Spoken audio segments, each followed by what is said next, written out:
Hello, my friends. Hurricane Ian passed by Thursday.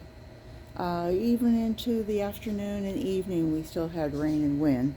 So today is Friday, and we finally we got everything back out here on the porch. My porch was stripped bare, or we had it kind of up against the house, and then everything else was inside. And I took you for a short tour outside, but now it's time to get back to the worms. The worms were actually, the screen is right here, but the worms were actually tucked in the corner of the house and up against there, so that it had plenty of protection. The interesting thing was that we thought the hurricane was going to be coming from the southwest, and it ended up coming from the northwest, so my plumeria are all aiming this way today instead of this way. So all that aside, now it's all about the worms. Now I have shown you the let me see if I can slip this out, because I wanted to show you this part first. But I have my two Meals on Wheels that are no longer on wheels, so they've just become worms off wheels. So this is the one that I'm working on, where I'm gradually adding bedding here and moving things over, and then just harvesting some of the castings and moving them over. And I've already done the banana split on this side. And that's going to be one experiment where I want to see how much of this I can harvest, and then get the worms down to a central area, and then harvest the worms. And then at that point, I'll still have all of this bedding with some stuff, and then I can start this all over again. On this side, what I'd like to do is to see how I can increase the number of worms in here as it is. Not really harvesting anything, but if I take it up to this level, how many worms can I get to inhabit this one particular bin? And this is just for my benefit. I'm not selling any of them. I'm not doing anything else with them. They're not getting shipped anywhere. So, okay, we'll slide you back in here. Let me just tighten that up. There we go. And let's see who we have in here now and see what we've got. I can see that I just took the little planters off, and those planters they keep a nice moisture level here.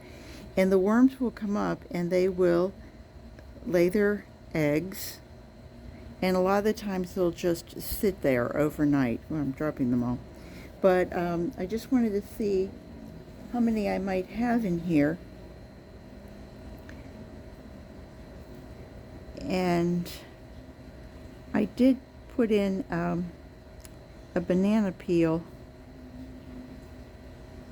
last week.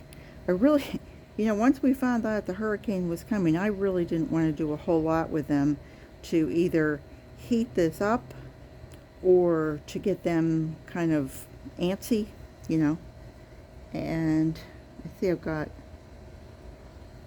nice, I don't know if that's a worm. Let me take you down. There you go. So you can see that that's a nice kind of webbing with worms in it. See if we got anybody else in there. This was just where the banana was.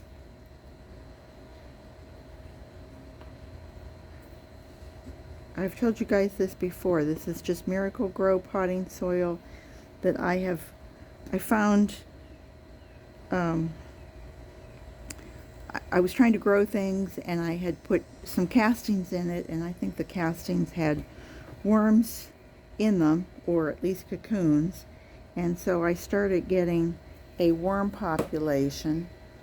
Since I'm just going to do that, let me pull you back out.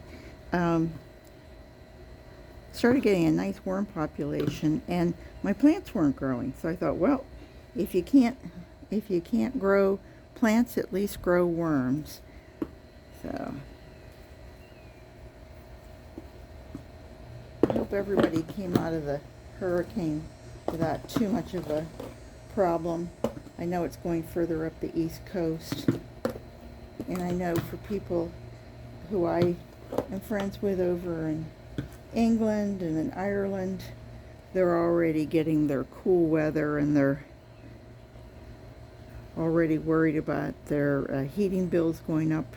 I think tomorrow is when I understand is going up. Not as much as it was going to go up, but still, I think 30-40% is better than 60%, but it's still worse than zero. Yeah.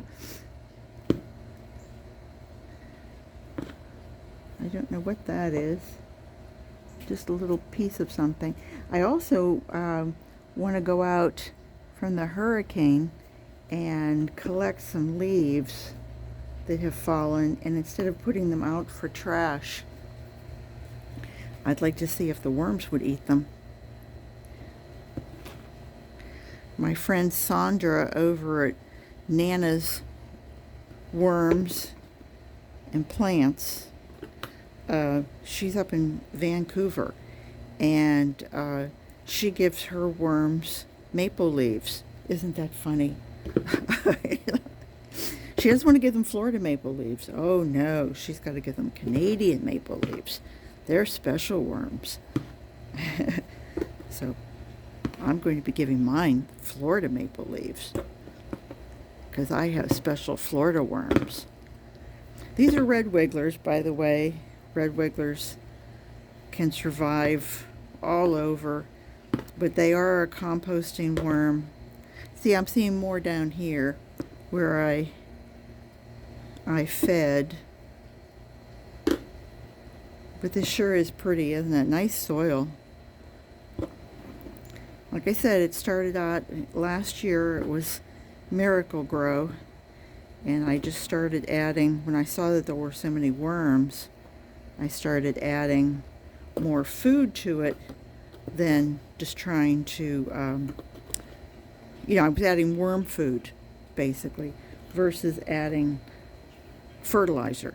And that's pretty much, I think I would have to say, that was really, for me, that was the game changer, where I really started saying, let's go much more organic. Let's not bother with this chemicals or with fertilizer that I have to go out and buy. Let's see what I can do with these worms all by themselves. Okay, so everybody's been fluffed.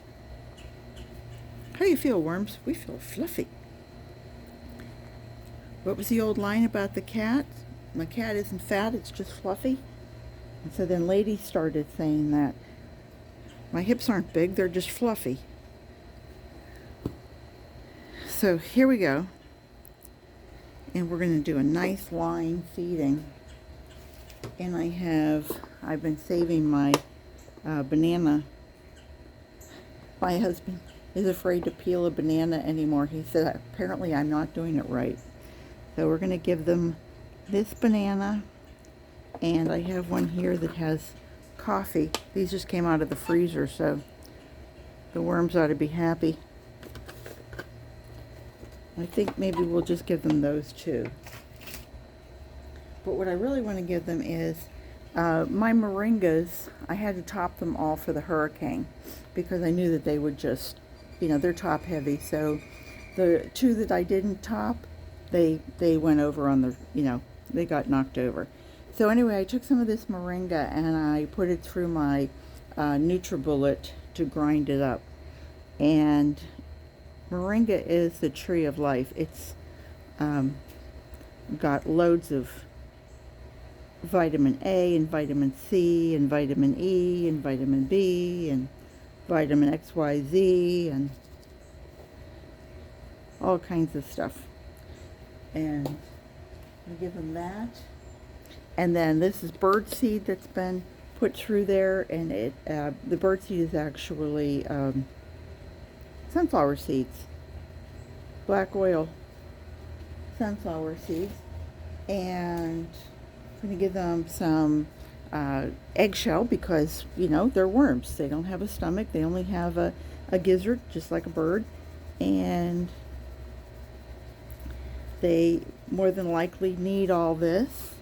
Anne over at Plant Obsessed is doing an experiment where she's not giving them any, and the worms seem to be just fine. But for today and this purpose, we're going to give them some of that. And I also have some coffee grounds that we want to add as food to it. And we're going to give them a nice feeding of that. And I can feel that this soil is really quite moist. After 2 days of having, the whole porch was wet. So even though the worms were back in the corner, I think they were just getting the spray. You know, it's like being at the beach and your hair gets frizzy. You know that you've gotten moisture in it. So these worms are definitely have enough moisture in them. And I'm not going to add any more bedding or anything because, like I said, I want to see if these guys will come over here and eat, and socialize, and have a little party, and make babies, and multiply. And I would love to see, I didn't do any counts or anything, but I would guess there were at least a few hundred worms or so in here. So let's back it off and see if we can get a good 1,000 or 2 over here. I don't know how I'll know, but sometimes you can just lift it up, and if you're starting to see worm balls and you're starting to see a lot of activity, you can get a feel for it. I've been doing it for 13 years, and I can a lot of the times just look and go, okay, whoa, there's 100. You know, if you start to see, especially in the can of worms, when you see a good handful, you go, you know that's at least 100. So anyway, that was it. I will take you off again. Let me just show you my backyard. We haven't gotten to the backyard yet. We were in the front yard, and I had to lift a bougainvillea. It took 2 men, Rick and another guy and myself, and not only did I get several spikes in my hand, but also I snapped something in my neck that went up into my head, and I just almost blacked out. And so I'm kind of on light duty for maybe the next day or so. We have gotten some things back in order, but I'm not going to go out and start climbing trees or lifting heavy things. So better to be safe than sorry, right? So garden what you've got. I hope you guys will come back and see me again soon, because you know I'll be here one way or the other. Bye-bye.